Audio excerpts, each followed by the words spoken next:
if as a CEO, you're not able to try to act for a better world, I think you're not doing your job really.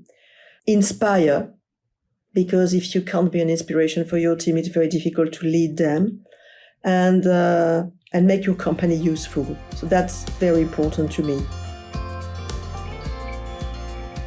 Hello, I'm Ahmed Hassan, a partner at Heidrick Struggles, a global firm focused on executive search and leadership consulting. Today, I'm interested to welcome Nathalie Collin. Nathalie has had an impressive career. After leading EMI Music France, she went on to head Libération, then Le Nouvel Observateur, before joining La Poste, where she's now Deputy CEO, overseeing the consumer and digital division. Nathalie, thank you for being with us today. Thank you, Ahmed. It's a pleasure for me to be with you, obviously, and I'm happy to have that conversation. Fantastic. The first area we would love to have your insight about is transformation and innovation, because you have led organizations across diverse industries, music, media, now postal and digital, each facing its own digital revolution. Can you share insights from your journey and the key lessons you've learned from these transformations? Well, that's a very good question, because when you make transformations in businesses as different as music industry, media, newspaper, magazines, and now post offices, obviously it's difficult to have something in common. So maybe what I could say is that probably the first thing is to have a vision.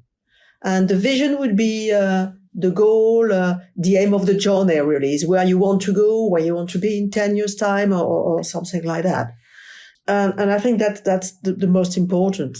And once you have your vision, definitely you have to build the way you're going to reach that goal. And probably it's about technology, because as you know, I've been very much into digital transformation. And I would say that to reach that vision, you have a sort of a road, and the road is the technology. And then you need the people, because if you want people on your road, and if you want to reach your goal, definitely you have to work with the people, rally them to your cause, and make them work together, and probably change the culture of those people. So I would say that probably it is a journey. You will have a road which is technology. You must have a vision which is bigger than you, maybe sometimes bigger than the company, and you relate the people to your cause, and you change a culture to achieve that journey. Thank you, Nathalie. Interesting part is transforming an institution as iconic as La Poste. It requires balancing innovation with respecting the culture and the history. So how have you tackled this challenge? Yeah, it is a challenge. You know, La Poste is a 600 years old company, institution, we could say. 240,000 people. We are across the territory, really across the country every year. We know we have a public service obligation to be at less than 5 kilometers or 20 minutes from anybody in the country. Wow. And we have 17,000 post offices, just to give you an idea of the range and where we are. I think when you want to make a transformation of such an institution, what's really important is to understand deeply the DNA of the company, and to understand deeply why the postmen and the postwomen wake up in the morning, and what is their purpose in life. Those fundamentals at La Poste are definitely trust. That's for sure. We say confiance in French, but it is trust. Public services. We say territoire in French, which is definitely being everywhere across the country. The link, proximity, be close to the people. And when you understand that, you can set up a strategy that perfectly fits with those fundamentals. If you take what we did at the post offices network, definitely we built a strategy around, first of all, care. Care about customers, care about employees. And that's certainly the first pillar of the transformation. How, when you care about your employees by a sort of symmetric phenomenon, it makes that they care about your customers, and it enhances their experience. So that was definitely the first pillar. Then you have our public service obligation, being close to the people across the whole country. And it's important because this is the reason why we have 17,000 post offices. And all that leads you to developing your business. So it's a transformation because we use a lot of technology, because we bring new services in the post offices, but it's a transformation about around the DNA of the company. If you take an example, I was a few weeks ago in Corte, in Corsica, and in Corte we brought the capacity to take the exam of the highway code, which wasn't present in Corte at all. And when you see that young people passing their exam, because it's good if they pass them, not only if they take them, you see that it's all about trust, because we can take the exam at La Poste. It means that it's a national exam. It's very important.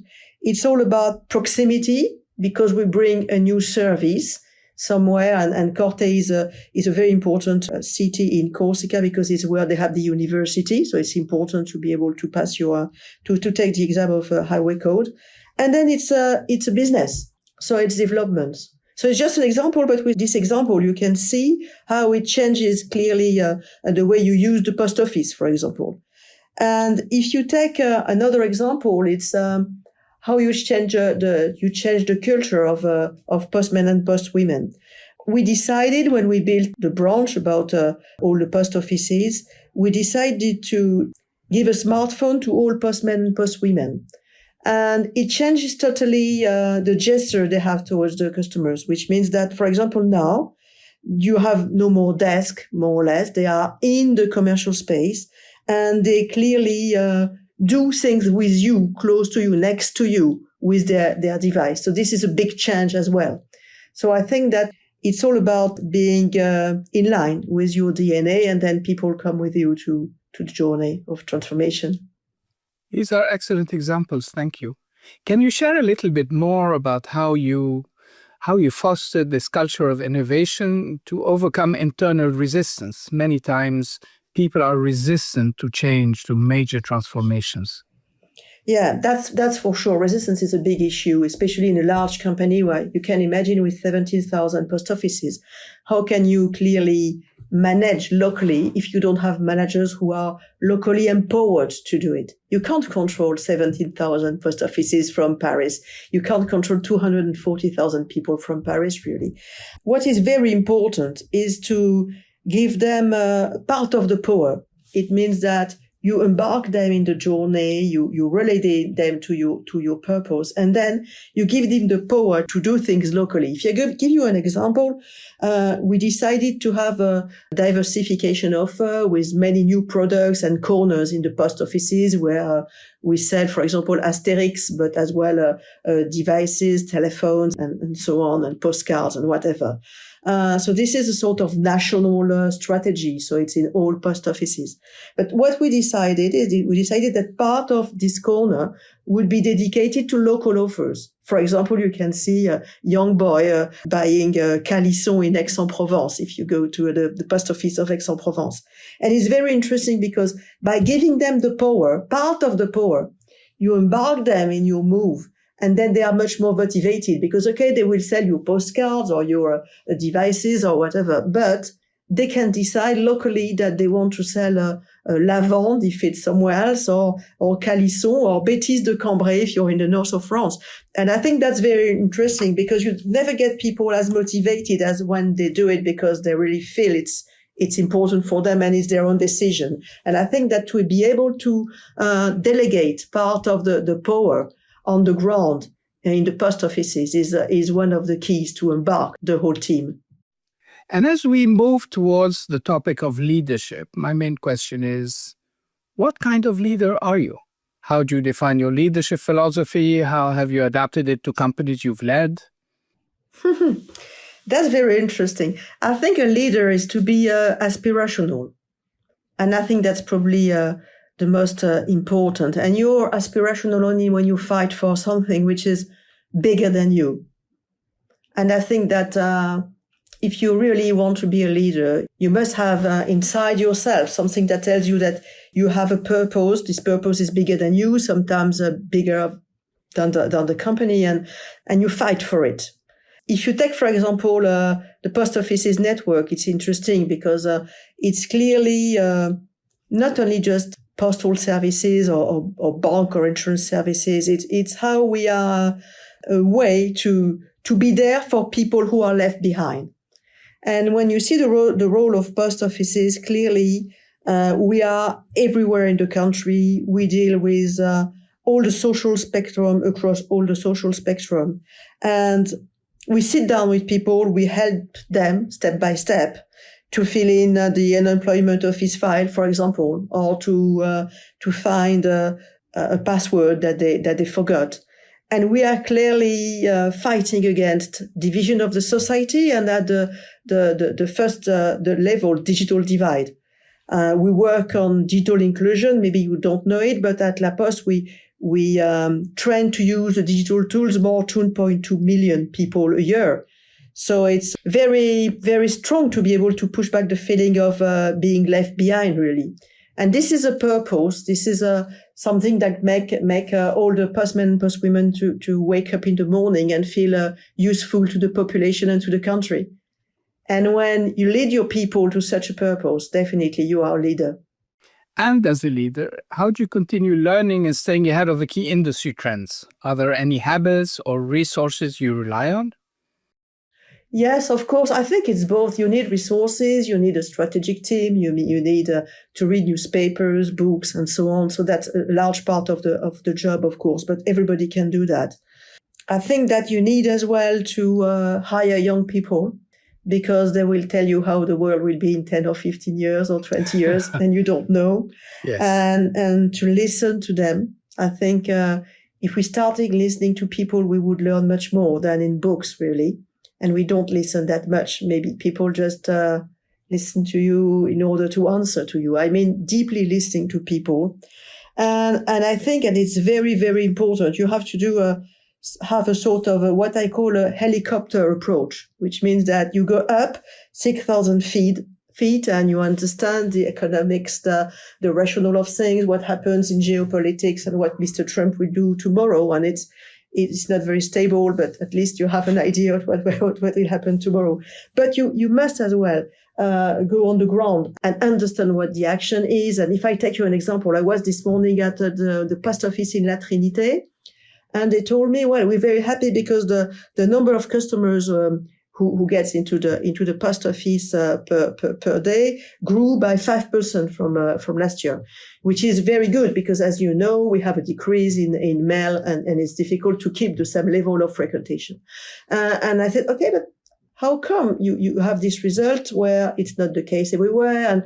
And then you start to understand, and you understand that they have vintage parcels in the post office. They have La Poste mobile telephones in the post office. They have as well a very big space for bank and insurance, and they have a lot of diversification products. And then you see everything you did at a central level. You see your strategy, but you see it on the ground. And you see the result of it, and the outcome is that they have a growth in frequentation of 5%.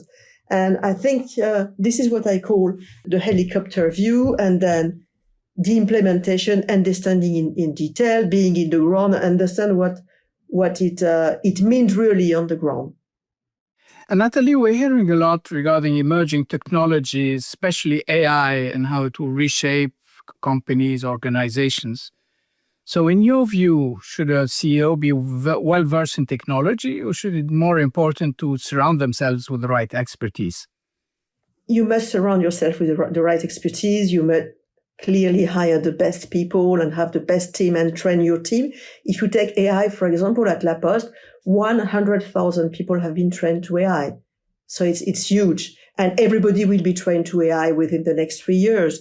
So you definitely need to have the best with you. And it's the reason why, for example, 8 years ago, I decided to acquire ProBayes. ProBayes was a spin-off of INRIA. They are clearly fully dedicated to AI. And it was a bit strange at La Poste to acquire a spin-off of INRIA 8 years ago, but that they help us so much to be very, very efficient. If you take, for example, the way they use AI to recognize handwriting and all the productivity gains we can have in reading letters automatically, it was very important. 3 years ago, same way to have the tool, the competencies with us, we acquired Open Value, which is a generative AI company. And same thing, we learned a lot with them. So definitely we need to have the competencies, but you need to understand as well. I mean, you need to listen to them, you need to understand, and you need to experiment. I mean, there is no way you can decide what you're going to do with Gen AI if you don't use Gen AI on your day-to-day life. So it's both. And it's the reason why it's the best job of the world, because you need to be always adaptable and up to the new technologies and understand them and be able to inspire the people who are leading those technologies. I need to know, for example, that we need open source LLM bricks to do our products, because it's important for me to know that it's better to do that rather than, for example, making a deal with one or the other. So you need to understand, you need to listen to the people who know, and you need to recruit the best people if you can. Great. And what do you see as the biggest challenges that CEOs and businesses will face in the next 5 to 10 years? I think there are many. Maybe the challenge of the challenges would be probably climate, because we are talking about, the end of humanity potentially. So climate is the biggest challenge, definitely. And we work on that very hard at La Poste, because we were the first to set up a whole electric vehicle fleet, for example, or we are working on adaptation of our offices, adaptation on our HR policy in order to make that people, when it's very hot outside, they still can deliver their job. So climate is definitely above everything. I think AI, you talk about AI, but AI is going to deeply transform the way we work. I still believe that human relationship will be key, but AI will change even the way we will deliver human relationships. So I think I would put it as a number 2. I think HR is absolutely determinant, because we haven't yet the solution after the COVID period to deal with what we call l'école blanc in French, the managers, let's say, people in the headquarters who can work from home, who have all sorts of advantages, and what we call l'école bleue, who are in front of the clients. And I think that the gap is wider and wider. And if we don't find a way to reconcile that gap, we will not have any more école bleue in the coming years. And I think that's a very, very big challenge for a company like La Poste and for all the companies in sort of care and services. It's very, very important. And obviously, and we experiment quite well this issue right now. It's a geopolitical state of the world. And it depends on days, but we have our surprisings and must adapt to all the changes. But obviously, it's a big concern as well. And what skills and qualities do you think will be essential for a CEO in the coming years? You have good questions. I think that I would put above everything, act for a better world. If as a CEO, you're not able to try to act for a better world, I think you're not doing your job really. Inspire, because if you can't be an inspiration for your team, it's very difficult to lead them, and make your company useful. So that's very important to me. Then probably it's caring about people, caring about your employees, caring about your customers. And due to all the changes we are experimenting right now, is definitely adaptability. Thank you. Our last question is regarding advice to up-and-coming CEOs. So what are the career elements for becoming one? Can unconventional profiles stand out? Do they need to prepare themselves to become a CEO? What's your advice? It's very interesting to be an unconventional profile, but it's very difficult. So if you be more conventional, I would advise you to be more conventional. To start with, and I'm sure you will find that strange, but I think that you must understand finance. Definitely. I don't think you can be a good CEO if you don't understand finance, because finance is the way to understand your business. And you must understand your business and the way you have to manage it. I think that's clearly a no-brainer. Then you have to lead businesses. You can't become a CEO, in my view, if you don't lead businesses, if you're not able to show that you made development, you can grow up your turnover, and I think that's very important. That's for the skills. Obviously, you must care about people. If you don't care about people, find another job, be a consultant, for example, or whatever you want, but not a CEO. And you must be able to adapt as well. That's very important. And maybe above everything, it's very important that you want it, because it's tough. You must want it really very, very strong. And my view, but it's very personal, but it's a personal interview, obviously, that you want it for a good reason. And the good reason is to make something have a purpose which is bigger than you, much bigger than you, even better. Fantastic. Nathalie, thank you so much for this inspiring conversation. I look forward to seeing you again soon and hopefully have you on other podcasts that we have on other subjects maybe. Thank you, Nathalie.